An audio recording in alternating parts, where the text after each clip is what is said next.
మహాపరిశుద్ధులైన తండ్రి, ప్రేమ గల మా ప్రభువ, దయగల తండ్రి, నీ ఘనమైన ఉన్నతమైన శ్రేష్టమైన అతి పరిశుద్ధనాన్ని బట్టి నేను స్తుతిస్తూ ఈ సమయంలో కొద్ది నిమిషాలు నీ వాక్యాన్ని మేము ధ్యానించుకొనిచుండగా నీ సన్నిధి మాతో ఉంచండి. మాకు కావలసిన జీవాహారం మాకు దయచేయండి.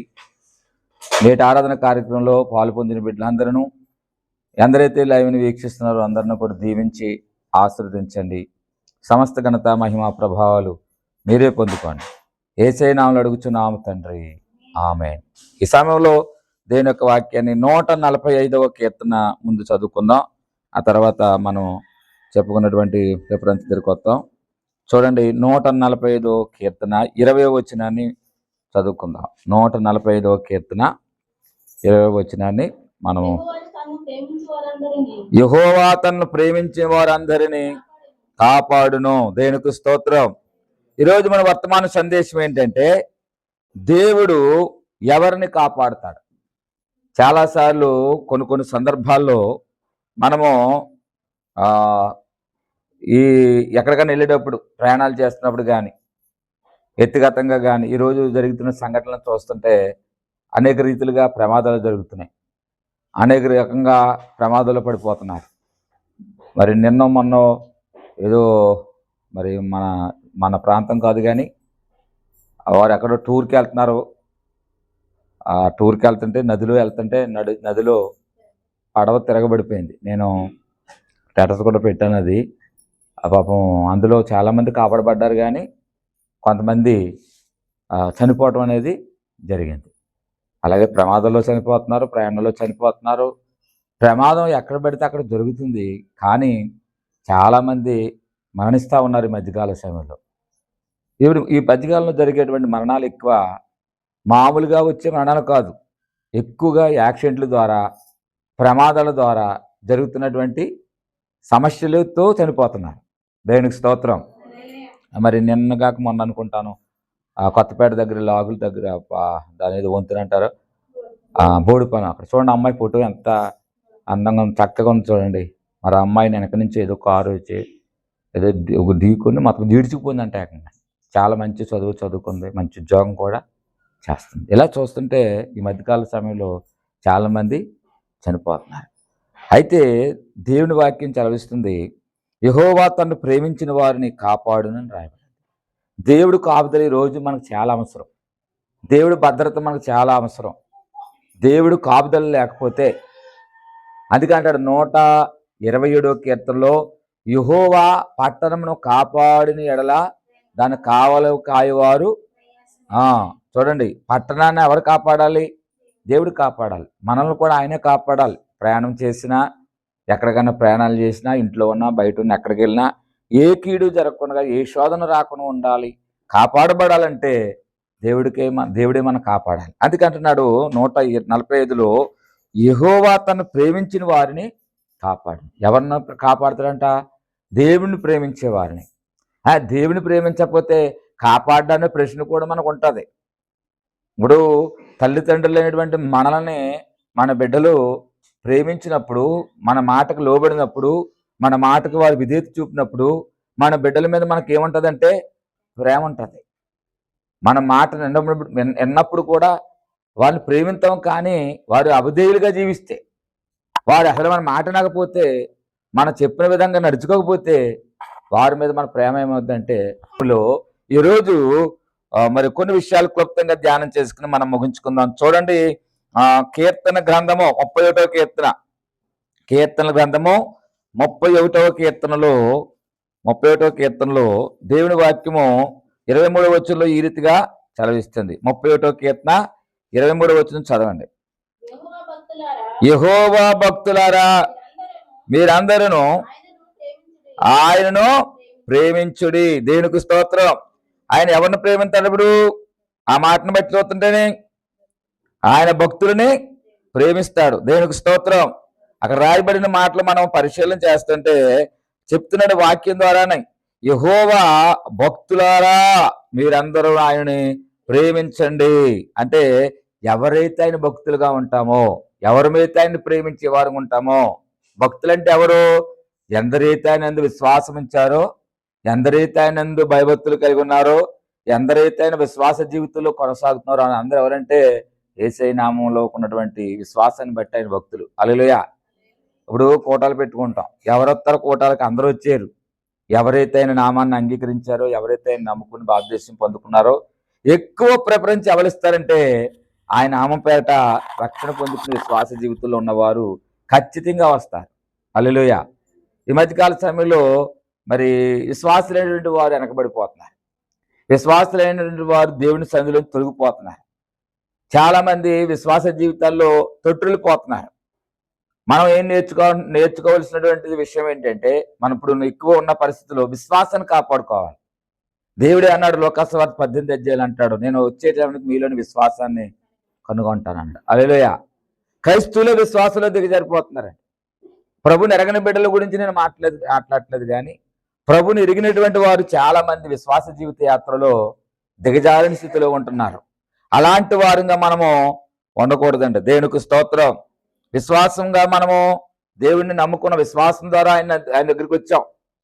ఏ కార్యం నీకు జరగాలన్నా, ఏ అద్భుతం జరగాలన్నా నీవు ఆయన మీద విశ్వాసం ఉంటేనే దేవుడు ఆ కార్యాన్ని మన జీవితంలో దేవుడు జరిగిస్తాడు. దేవునికి స్తోత్రం.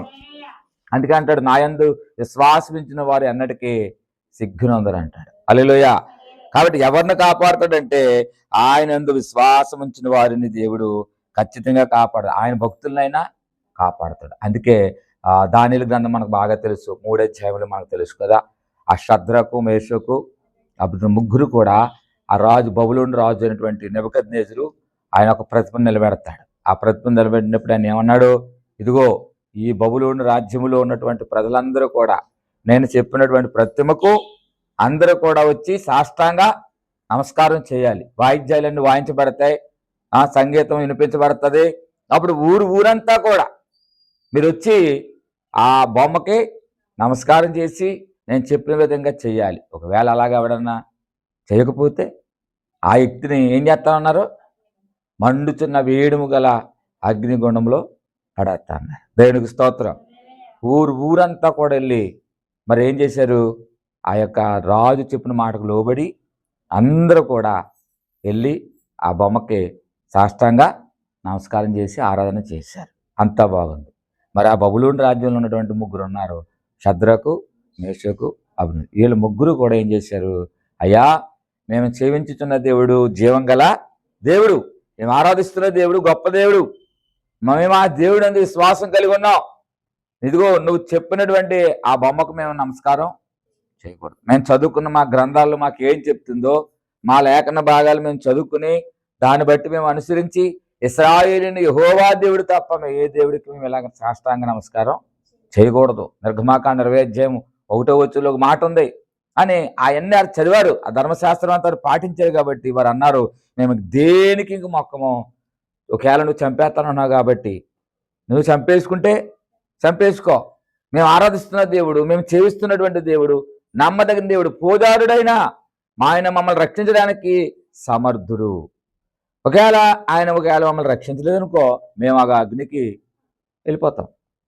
అంతే తప్ప నీ మాట మాత్రం మేము వినము. ముందుగా వాళ్ళ పనివారికి చెప్పారు, వాళ్ళ నాయకులకు చెప్పారు, వాళ్ళ మాట ఏం లెక్క చేయలేదు.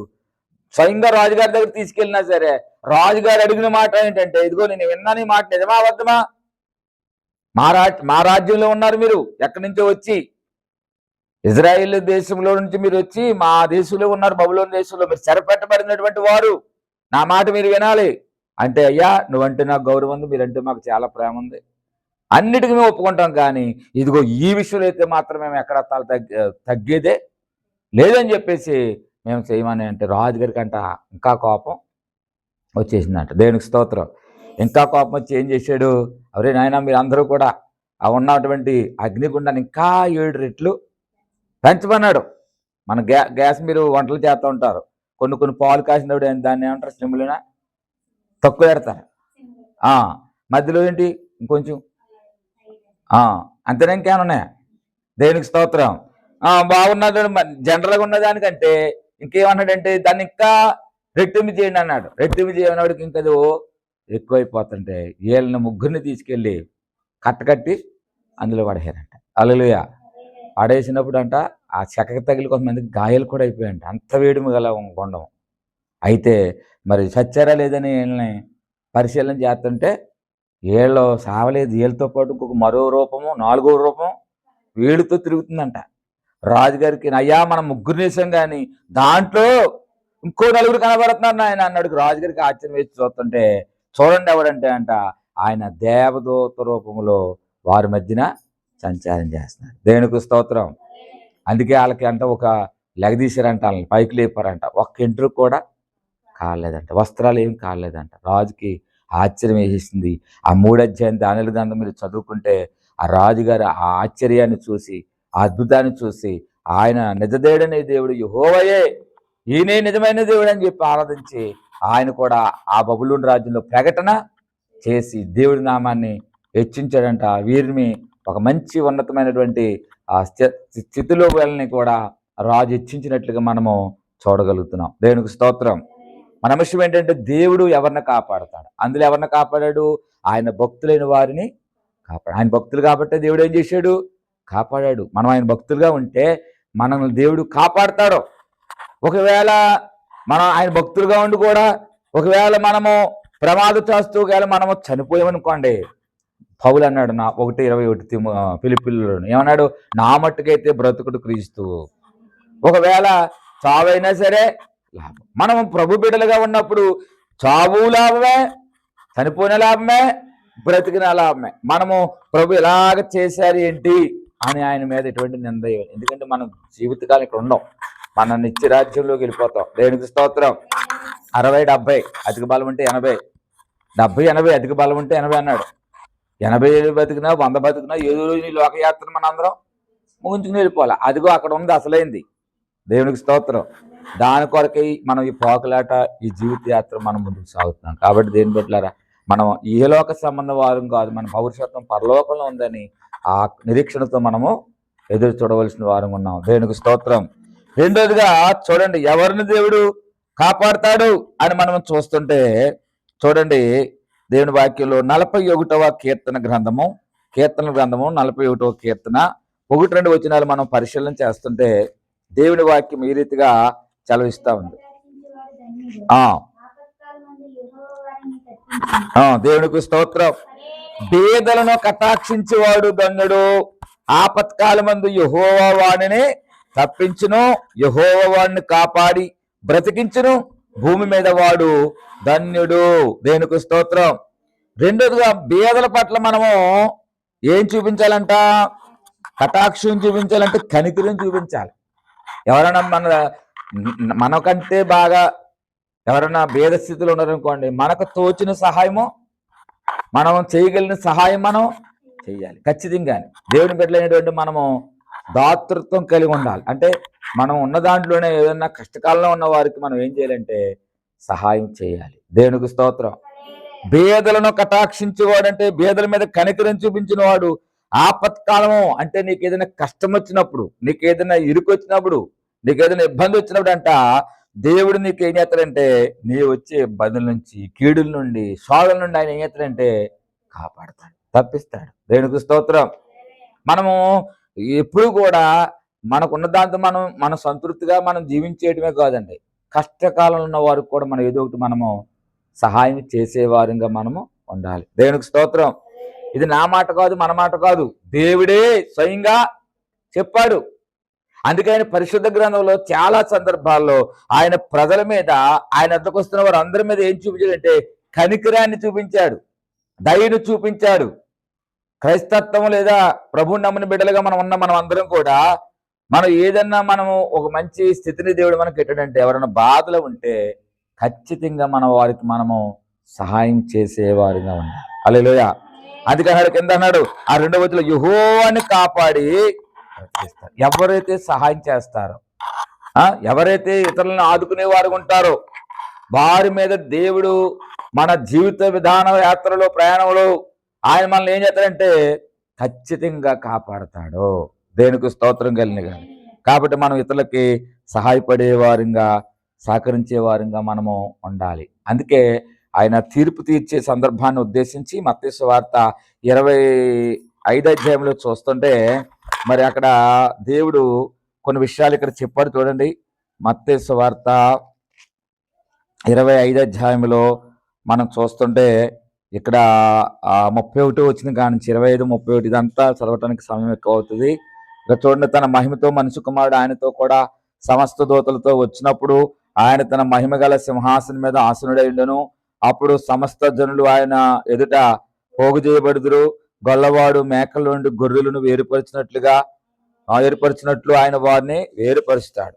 తన కుడివైపున గొర్రెలను ఎడమవైపున మేకలను నిలబెట్టును. అప్పుడు రాజు తన కుడివైపున ఉన్న వారిని చూచి, నా తండ్రి చేత ఆశీర్వదించబడిన వారులారా రండి, లోకమును పుట్టిన మొదలుకొని మీ కొరకు సిద్ధపరచబడిన రాజ్యమును స్వతంత్రించుకోండి. నేను ఆకలి గొంటిని, మీరు నాకు భోజనం పెట్టిద్రి. దప్పగొంటిని, నాకు దాహం ఇచ్చితిరి. పరదేశున ఇంటిని, నన్ను చేర్చుకుంటురి. దిగంబరున ఇంటిని, నాకు బట్టలు ఇచ్చితిరి. రోగున ఇంటిని, నన్ను చూడవచ్చితిరి. సరసాల్లో ఉంటిని, నా యొద్దకు వచ్చితిరని చెప్పాను.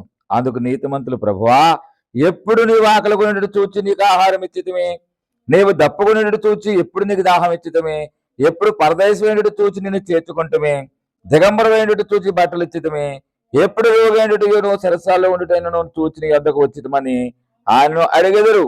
అందుకు రాజు మిక్కిలైపులైన ఈ నా సహోదరుల్లో ఒకరికి మీరు చేసిదురు కనుక నాకు చేసిదురని నిశ్చయముగా మీతో చెప్పుచున్నానని వారితో అనెను. దేవునికి స్తోత్రం.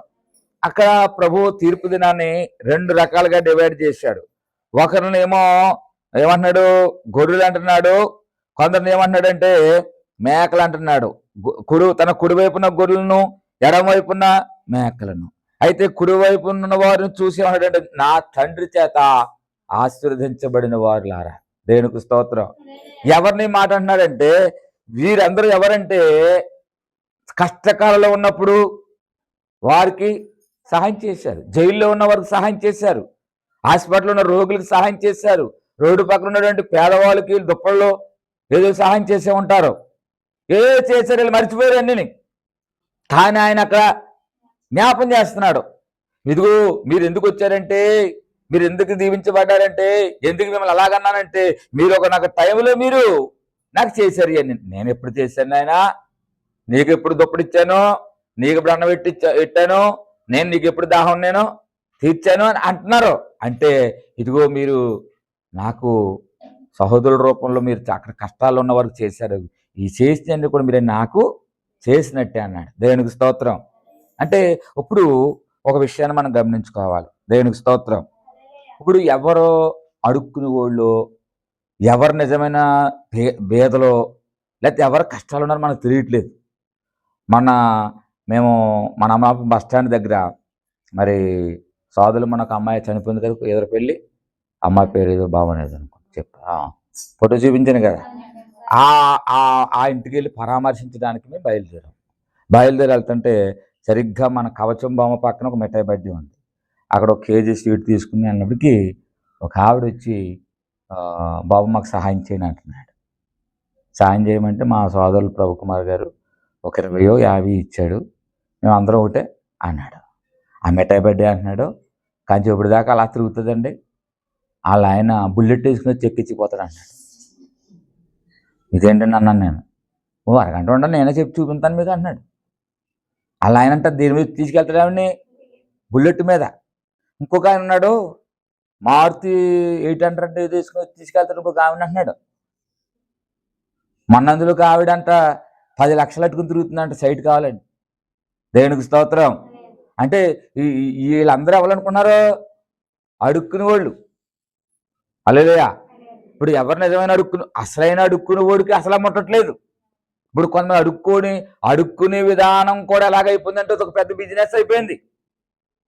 దీన్నే ఒక ఆయన ఎప్పుడో సినిమాలో ఒక ప్రెసిడెంట్, ఓ సెక్రటరీ అని ఏదో పెట్టి ఏదో కామెడీ కూడా తీశాడు. హల్లెలూయా.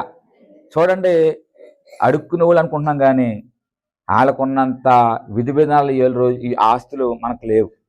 కానీ నిజమైన అడుక్కునేవాడికి ఏమీ ముడతలేదు. ఈరోజు అడుక్కోవటం కూడా ఒక పెద్ద బిజినెస్ అయిపోయింది. బస్ స్టాండ్లో ఒక గ్యాంగ్ దిగుతుందంట, 10 మంది అంతమందిని. వాళ్ళు భీమవరం నుంచి వస్తారంట, అమలాపురం. వాళ్ళు రోజుకి సాయంత్రానికి ఎవరి మట్టుగాడు 2000 3000 సంపాదించి డబ్బులన్నిటికి వెళ్ళి ఎక్కడ భీమవరం దగ్గర ఎంత ఒక పెద్ద అపార్ట్మెంట్ కడుతున్నారంట కోట్లతోటి. ఎవరు తెలిసాలో అడుక్కునే వాళ్ళే. కొంతమంది ఉన్నారు ఇలాంటి వాళ్ళు. ఎంత లేదన్నా 10, 20, 10, 20. ఒకవేళ 5 అయితే ఇలా చూస్తున్నాడంట. మినిమం 10 కానీ 20 అంట. ఉన్నారు అలాంటి వాళ్ళు. కానీ మనం ఎవరు నిజమైన అడుక్కునేవాడు చూసి చెయ్యాలి. కొంతమంది తాగుబోతూ అడుక్కునే వాళ్ళు ఉన్నారు, తాగుడు కొరకు అడుక్కుంటారు. అయితే నిజంగా మనం బేదరైన వాడికి మనం సహాయం చేయాలి. నేను ఒక ఇన్స్టాగ్రామ్లో ఒక పోస్ట్ చూశాను. రైల్లో వాడు చాలా అడుక్కునే వాళ్ళని ఎలాగ అవమానపరచాలని కాదు, అడుక్కునేవాడు ఆ రైలును చాలా నిజంగా కూడా ఒరిజినల్గా కాలు ఇరిగిపోయినాడు కూడా అలా అలాగే యాక్సిలేడు. ఆడు అలాగ అందరిని వచ్చి ఆడు నడుస్తూ వెళ్తా ఉంటే ప్రతి ఓడు అని చూసి వెంటనే 5, 10, 20 ఎంత తోతంత చేశారు. కరెక్ట్గా ఒక స్టేషన్ వచ్చింది. ఆ స్టేషన్ వచ్చిన తర్వాత అంతే చక్క నిలబడి చక్కగా హాయిగా వెళ్ళిపోయాడు. టాటా సిటీ అన్నది ఎంతమంది చూసారో తెలియదు. అన్ని ఛానల్లో కూడా వచ్చింది, న్యూస్ ఛానల్ అది. దేవునికి స్తోత్రం. చూసి జనం అందరూ కూడా ఆశ్చర్యపోయారండి. హల్లెలూయా చెప్పండి. ఇలాంటి మోసాలు కూడా అడుక్కునే వాళ్ళు జరుగుతున్నాయి. ఎవడికి ఏతనమో ఎవడికి ఎట్లేదో చూడాలి. దేవుడి వాక్యం చెప్పడం మనం దానం చెయ్యాలి, ధర్మం చెయ్యాలి, సహాయం చెయ్యాలి. ఏమండి కొంతమంది తల్లులు మన మన టీ కొట్టు రైల్వే కౌంటర్గా టీ కొట్టు దగ్గరికి ఒకసారి ఒక సహోదరి వచ్చింది. మూతికి అది కట్టేసుకుని వచ్చింది, ఆశ కట్టుకుని వచ్చేసింది. చంటి పిల్లోడిని ఇలా కట్టేసుకుని సంకలో వచ్చింది. మా పాస్టర్ గారు జాఫ్ గారు అంటున్నారు, అమ్మా టైం అయిపోయిందా అంటున్నాడు. ఆ మంచి ఆయన చూసాడు అయిపోతుంది. ఎవరో ఏంటండి అంటేనే వీళ్ళు ఎక్కడో అన్నీ ఉన్నవాళ్ళు, వీళ్ళు సందలు అన్నప్పటికి దొక్కు సెట్ వేయాలి అని చెప్పేసి రోజు కనీసం 1000-500 వెళ్ళకుండా సెంటర్ నుంచి టీ తాగే వాళ్ళు అందరి దగ్గరికి వచ్చేస్తుంది. అన్నయ్య బాబాయ్ ఏడూరు అంటారు. చంటి పిల్లడు మనకి ఎలా ఉంటుంది? పాపం చంటి పిల్లడితోటి వచ్చిందిరా బాబా నేను చేస్తాం ఒక 20-10 అక్కడే ఉంటుంది, ఇంకా వెళ్ళలేదు. మాతో అంటున్నాడు, ఇప్పుడు అయ్యప్పుడు ఏం పర్వాలేదు అన్నీ ఉన్నాయి నాకు తెలిసి వెళ్ళు, నన్ను చూసాను సైడ్కి వెళ్ళిపోతున్నా అన్నాడు. అంటే కొంతమంది ఇలా తయారయ్యారు. కాబట్టి మనం సహకారం చేయాలి, న్యాయం చేయాలి. అది ఎవరో చూసి కరెక్ట్గా చేయాలి. కాబట్టి పేదలను మనకు అనుగ్రహించాలి, పేదలను మనకు సహాయం చేయాలి, కష్టాల్లో ఉన్న వాళ్ళని ఆదుకోవాలి, అందరికీ మనం చేయాలి. కానీ మనం ఎవరికి చేస్తాం అన్నది కూడా మనము ప్రశ్నించుకోవాల్సినటువంటి వారంగా ఉన్నాము. దేవునికి స్తోత్రం కలిగిన ఎన్ని విషయాలు చెప్పినప్పటికీ ఇంకోటి చెప్పి నేను ముగించేస్తాను. ఎన్ని విషయాలు చెప్పానంటే 2 విషయాలు చెప్పాను. ఎవరిని కాపాడుతాడైనా ఆయన భక్తుల్ని కాపాడతాడు. రెండోదిగా పేదలను కనికరించేటువంటి వారిని ఆయన కాపాడతాడు. మూడోదిగా మనం చూసినట్లయితే ఎవరిని కాపాడతాడంటే చూడండి, 1 సమూయేలు గ్రంథము 2 అధ్యాయము 1 సమూయేలు గ్రంథము 2 అధ్యాయము 9వ వచనాన్ని మనం చూసినట్లయితే ఆయన ఎవరిని కాపాడతాడంటే చూడండి, 2వ అధ్యాయం 1 సమూయేలు 9వ వచనంలో దేవుని వాక్యం ఈ రీతిగా సెలవిస్తుంది. 1 సమూయేలు గ్రంథము 2 అధ్యాయము 9వ వచనంలో ఇలాగా రాయబడి ఉన్నది.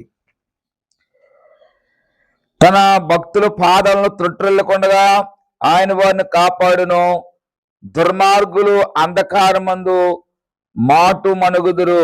దేవునికి స్తోత్రం. మూడోదిగా చూస్తున్నట్లయితే భక్తి గల వారిని, భక్తిని బట్టి దేవుడు, భక్తులు వేరు భక్తి వేరు. భక్తులు చాలా మంది ఉంటారు, భక్తి కలిగిన వారు కొంతమంది ఉంటారు. అందుకంటున్నాడు ఇక్కడ తన భక్తులు పాదములను తొట్టిల్లకుండా అంటాడు ఆయన మనల్ని కాపాడుతాడు. భక్తి అంటే అన్ని విషయంలో ఆయన్ని అనుసరించటం. భక్తి అంటే ఆయన మాటకు మనం విధేయులగటం. భక్తి అంటే ఆయనకు లోబడి నడుచుకోవటం. దేవునికి స్తోత్రం. భక్తులు వేరు, భక్తి కలిగిన వారు వేరు. అందుకే యోబు అంటాడు, నీ భక్తి నిన్ను కాపాడదా, రక్షించదా అంటాడు. భక్తి ఉండాలి. యెహోవా యందు భయభక్తులు కలిగిన వారు అని బైబిల్లో. భయభక్తులు అందరూ ఉండరు. భయం ఉంటే భక్తి ఉండదు, భక్తి ఉంటే భయం ఉండదు. భక్తి బలగారంగా ఉండాలి. యోబు గురించి సాతానుడు దేవుడి దగ్గరికి వెళ్ళి, అందుకే వాడు ఒక ప్రశ్న వేశాడు, అన్నీ ఇచ్చావు కాబట్టే భక్తి చేస్తున్నాడు, కాబట్టే ఆయనకి అన్నీ ఇచ్చేసావు నువ్వు, అందుకే ఆయన నిన్ను సేవిస్తున్నాడు, అందుకే నేను ప్రేమిస్తున్నాడు, అందుకే ఆయన నేను గణపరుస్తున్నాడు, నువ్వు అవన్నీ తీసేది చూడు, మొత్తం ఆయన భక్తి విడిచిపెడతాడు అన్నది. హల్లెలూయా. మన భక్తి ఎలా ఉండాలంటే కష్టాల్లో ఒక రకంగా ఉండాలి, అన్నీ ఉన్నప్పుడు ఒక రకంగా ఉండాలి. మనం ఏం చేస్తామంటే అన్నీ ఉంటే ఒక రకంగా ఉంటాం, కష్టాలు వస్తే ఓ రకంగా ఉంటాం. అలా ఉండకూడదు. ఎనీ టైం ఎప్పుడు కూడా దేవుని బిడ్డలైన మనం అందరం కూడా ఎలా ఉండాలంటే అన్ని వేళలా కలిగిలోను లేమిలోను, ఉన్న స్థితిలోనైనా లేమి స్థితిలోనైనా అన్ని స్థితిగతుల్లో కూడా ప్రభుని మనము ప్రేమించే వారంగా మనం ఉండాలి. దేవునికి స్తోత్రం కలిగిన అలాంటి వారినంటే ఆయన పాదాలనైనా త్రొట్టునివ్వకుండా కాపాడుతాడు. దేవునికి స్తోత్రం కలిగిన. ఇంకొకటి చెప్పి నేను ముగించేస్తాను. 121 కీర్తన చెప్పాను కదా, 121 కీర్తనలో 7వ వచనంలో మనం పరిశీలన చేస్తుంటే అక్కడ దేవుని వాక్యం ఈ రీతిగా చలవిస్తుంది. 121 కీర్తన 7వ వచనం మన అందరికీ కంటతుంది. 121:7 అండి. ఏ అపాయము రాకుండా యెహోవా నిన్ను కాపాడును, ఆయన ప్రాణమును కాపాడు. నమ్మినప్పుడు చాలండి. నమ్మితే ఆయన యందు విశ్వాసం ఉంచితే ఆయన ఏ అపాయం రాకుండా నిన్ను కాపాడుతాడు. నమ్మాలి, నమ్మిక ఉంచాలి. లోకాసు వార్తలో, మార్క్స్ వార్తలో ఒక అద్భుతం కార్యం గురించి భక్తులు రాశారు. 4వ అధ్యాయంలో మార్క్స్ వార్తలో ఉంది. అక్కడ ప్రభువారు శిష్యులు ఒక ప్రాంతం నుంచి మరో ప్రాంతం అద్దరికి బయలుదేరి వెళ్తున్నారు. మధ్యలో ఏమొచ్చింది? ఒక పెద్ద గాలి తుఫాను వచ్చింది. మనం యాక్సిడెంట్ గురించి చెప్పుకున్నాం ఇందాక ముందు కదా, అది కూడా గాలి అమాంతంగా అంటే చాలా స్పీడ్తో గాలి రావటం బట్టే అది పంట ఏంటది మునిగిపోయిందంట. అమాంతంగా గాలి వచ్చింది అనుకోండి, ఏమవుతుంది? ప్రయాణం అనుకోకుండా ప్రయాణం చేసినప్పుడు ఇది నావల మీద పంట మీద ప్రయాణం చేసినప్పుడు ఎదురుగాలి వచ్చేస్తే, గాలి తుఫాను వచ్చేస్తే ఏమవుద్దంటే అది అల్లకొల్లం అయిపోతుంది. ప్రభు ఏమో అలసిపోయి ఆయన ఆ తలగడ కింద చేసుకుని ఒక తలగడని వేసుకుని ఆయన విశ్రాంతి తీసుకున్నాడు. ఈలోగా పెద్ద గాలి తుఫాను 4వ అధ్యాయం మార్క్స్ వార్త 34 నుంచి ఆ వచనాలు మనం చదివితే ఉంటుంది. అయితే ఆ గాలికి అంటే వీళ్ళు ఎన్నో రకాలుగా ప్రయత్నాలు చేస్తున్నారు కానీ కంట్రోల్ అవ్వట్లేదు. ఈ యోగా నావ మునిగిపోయే స్థితిలో ఉంది. దేవునికి స్తోత్రం. అప్పుడు ప్రభువును నమ్మినటువంటి శిష్యులు అంటున్నారు, ప్రభువా ఇదిగో మేము నశించిపోతున్నాం, నీకు చింత లేదా అన్నారు. నశించిపోతున్నాం అన్నారు. ప్రభు వీళ్ళతోటే ఉన్నాడు కదా, మునిగిపోవాలి చెప్తే ఆయన కూడా వీళ్ళతోటి మునిగిపోతాడు. అది ఆలోచించలేదు. ప్రభువా మమ్మల్ని కాపాడు, మమ్మల్ని రక్షించు అంటుంటే ప్రభు లేచాడు, చూశాడు. ఆ అల్ల తాగుడు ఆ గాలి చూసి అంటాడు, ఆ గాలి తుఫానా ఆగు అని గద్దిస్తే ఆ తుఫాను గాలి ఆగిపోయి నిమణం అయిపోతుంది. అది అందరికీ తెలిసిన విషయం. సత్యం ఏంటంటే అక్కడ అంటాడు, మీరు ఇంకనూ నమ్మలేకపోతున్నారా అంటాడు మాటల్ని. దేవునికి స్తోత్రం. ఈరోజు యేసయ్యతో ఉన్నటువంటి వీరు, యేసుతో కొంత అద్భుతాలు చూసినటువంటి వీరు, యేసు ప్రభుతో తిరిగి అనేక కార్యాలు కళ్ళారా చూసిన వారు ప్రభు వీళ్ళతో కూడా ఉండినప్పుడు కూడా వీళ్ళు ఏ పడుతున్నారు? భయపడుతున్నారు. దేవునికి స్తోత్రం. మనం ప్రభుని ఎరిగిన వారం ఉండి ప్రభులో ఉండి కొన్ని సందర్భాల్లో మనం కూడా ఏమవుతున్నామంటే భయపడిపోతున్నాం. మనం భయపడకూడదు. దేవునికి స్తోత్రం. వాహనము ఒక డ్రైవర్ గారు అనేక మంది ప్రయాణాలు తీసుకుని వెళ్తుంటే ఆ డ్రైవర్ గారు చాలా ఫాస్ట్గా తీసుకెళ్ళిపోయినట్టు వాహనాన్ని ఎంతో స్పీడ్ కొట్టేస్తున్నాడంట, ఎంతో ఫాస్ట్ కొట్టేస్తుంటే అందులో ఉన్న ఆడవాళ్ళు మగవాళ్ళు కొంతమంది, ఏంటి డ్రైవర్ గారు ఎంత దారుణంగా తోలుతున్నాడు ఏంటి, ఎంత భయంకరంగా తోలుతున్నాడు ఏంటి అన్నప్పటికీ ఒక పిల్ల ఆ చక్కగా తను తెచ్చుకున్న ఆట బొమ్మలతోటి అక్కడ అందులో కూర్చున్నట్ట అలాగే ఏదో ఆడుకుంటుందంట. మేము ఎంత భయపడిపోతుంటే, ఎంత ఆందోళన పడిపోతుంటే, ఏంటి అమ్మాయి నువ్వు ఇలాగా ఆడుకుంటున్నావు ఏంటంటే, నాకేం భయం లేదు అంటుందంట. ఎందుకు భయం లేదంటే ఆ తోలు కూడా ఎవడొకది మా డాడీ అందంట. దేవునికి స్తోత్రం. మా డాడీ, నేను ఆ కూతురిని, మా డాడీ మమ్మల్ని ఎలా సురక్షితంగా తీసుకెళ్తాడో నాకు తెలుసు, మీకు తెలియక భయపడుతున్నారు, మా డాడీ క్షేమంగా తీసుకెళ్తాడు అంటుందంట. దేవునికి స్తోత్రం చెప్పండి. అంటే తండ్రి మీద ఉన్నటువంటి నమ్మకం, పిల్లకున్న నమ్మకం ఎవరికి లేదు, మిగతా వాళ్ళ మీదకి లేదు. అలా ఉన్న కారులో ఉన్నవాడు వాళ్ళే ఉండకూడదు. ఆ పిల్లకున్న ధైర్యం, మా డాడీ నన్ను సురక్షితంగా గమ్యం తీస్తాడు, మా డాడీ మాకు ఏ అపాయం రాకుండా చూస్తాడు, నాకు తెలుసు ఎంత స్పీడ్కి వెళ్ళినా అని చెప్పి ఆ పిల్ల ధైర్యం కలిగినట్లుగానే మిగతా వాళ్ళకి ధైర్యం లేదంటే ఆయన మీద వీళ్ళకి ఏం లేదంటే నమ్మకం లేదు. ఈరోజు దేవుడు కలిగి ఉన్నటువంటి మనము ప్రభు మీద నమ్మకం ఉంచాలి. లోకస్తుల వలె, లోక బిడ్డలుగా ఎరగిన వాడి వలె మనం ప్రతిదానికి భయపడిపోకూడదు. ఏ కష్టం వచ్చినా, ఏ ఇరుకు వచ్చినా, ఏ ఇబ్బంది వచ్చినా దేవుడు మనం విడిచిపెట్టడో, దేవుడు కాదు అద్భుతం చేస్తాడు, కాపాడుతాడని నమ్మిక నీకుంటే ఎన్ని కార్యాలైన దేవుని ద్వారా మనము చూడగలిగే వారంగా ఉంటాం. దేవునికి స్తోత్రం. అందుకంటున్నాడు 7వ వచనంలో అన్నాడు, ఏ అపాయం రాకుండా యెహోవా నిన్ను కాపాడును, ఆయన నీ ప్రాణమును కాపాడును, ఇడుగు మొదలుకొని నిరంతరం నీ రాకపోకలందు యెహోవా నిన్ను కాపాడునని దేవుని వాక్యం సెలవిస్తా ఉంది. దేవునికి స్తోత్రం. కాబట్టి నువ్వు ఏ విషయంలో మరి ఆధారపడుతున్నావో, ఏ విషయంలో ఆందోళన పడుతున్నావో, మరి నిజంగా నువ్వు దేవుడిని నమ్మినట్లయితే, నిజంగా ఆయన అందులో విశ్వాసం ఉంచితే, దేవుడు ఏ స్థితిలో ఏ పరిస్థితులైనా ఆయన మనల్ని కాపాడతాడు. అందుకే దానియేలు సింహంలోకి వెళ్ళిపోయినప్పుడు కూడా, సింహంలో సింహాలు తినేతాయన్న సంగతి ఆయనకు తెలిసినప్పుడు కూడా ఎవరు నమ్మి మోకరించాడు? అక్కడికి వెళ్ళి ఆయన నమ్మాడు. సింహాల నోళ్ళని దేవుడు ఉంచాడు. అసలు సింహాల దగ్గరికి వెళ్ళటమే పాపం. వచ్చాడురా బాబు అని సంతోషంగా ఒక దెబ్బకి తీర్చినేస్తుంది.